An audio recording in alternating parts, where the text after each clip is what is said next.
Hello friends, let us now learn some important points about the growth hormone. Hello friends, let us now learn some important points about the growth hormone.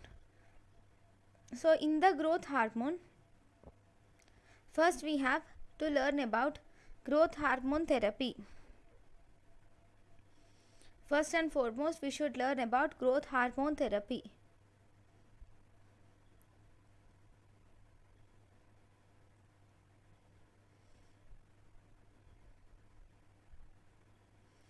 So, before we start the therapy of growth hormones, always fundoscopic examination is recommended. Fundoscopic examination is recommended before initiating the growth hormone therapy.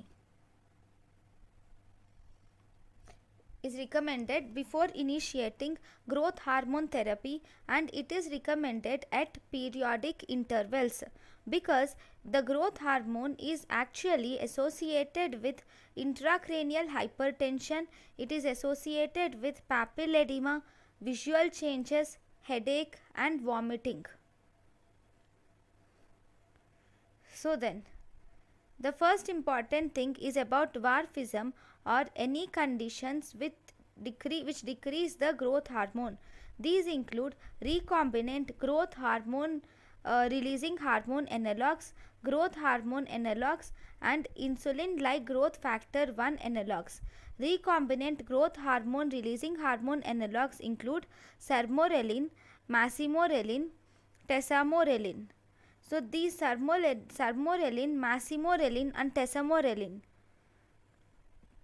And growth hormone analogues. Growth hormone analogues include somatrem and somatropin. So these are the side effects of these growth hormone analogues are hyperglycemia. Then IGF-1 analogues include mecasermin and also rinfabate. Mecasermin and rinfabate are IGF-1 analogues. Side effect of IGF-1 analog is hypoglycemia. Hypoglycemia is side effect of IGF-1 analog. So now, if we see these recombinant growth hormone receptor agonists, these are used in the diagnosis of dwarfism, and if in the diagnosis of dwarfism we can administer the drug sermorelin. Then if you see that there is increased release of growth hormone, then that means there is deficiency of growth hormone receptor, there is deficiency of growth hormone, and thus this will mean that this is a hypothalamic dwarfism. That is, the dwarfism can actually be of two types. One, deficiency of growth hormone releasing hormone, thus decreasing the growth hormone. Second, it can be due to decreased growth hormone per se from the pituitary gland, causing pituitary dwarfism. Just imagine if there is recombinant growth hormone releasing hormone analogues. If there is growth hormone release, if you give recombinant growth hormone releasing hormone analogues, so that means you are increasing the growth hormone release. Thus you are causing deficiency of growth hormone. Thus if there is growth hormone releasing hormone deficient, so obviously you are supplementing the growth hormone releasing hormone. So if it is a hypothalamic dwarfism, the growth hormone releasing hormone which is deficient is supplemented by this sermorelin, and thus this sermorelin will activate the pituitary, thus increasing the growth hormone. Then if it is a pituitary dwarfism, in pituitary dwarfism the growth hormone releasing hormone is completely normal. The problem is in the pituitary gland, which will cause deficiency of growth hormone release. So in this cause of pituitary dwarfism, this sermorelin will cause decreased growth hormone release. So this sermorelin will still have decreased growth hormone release, because here the problem is in the deficiency of growth hormone, that is pituitary dwarfism.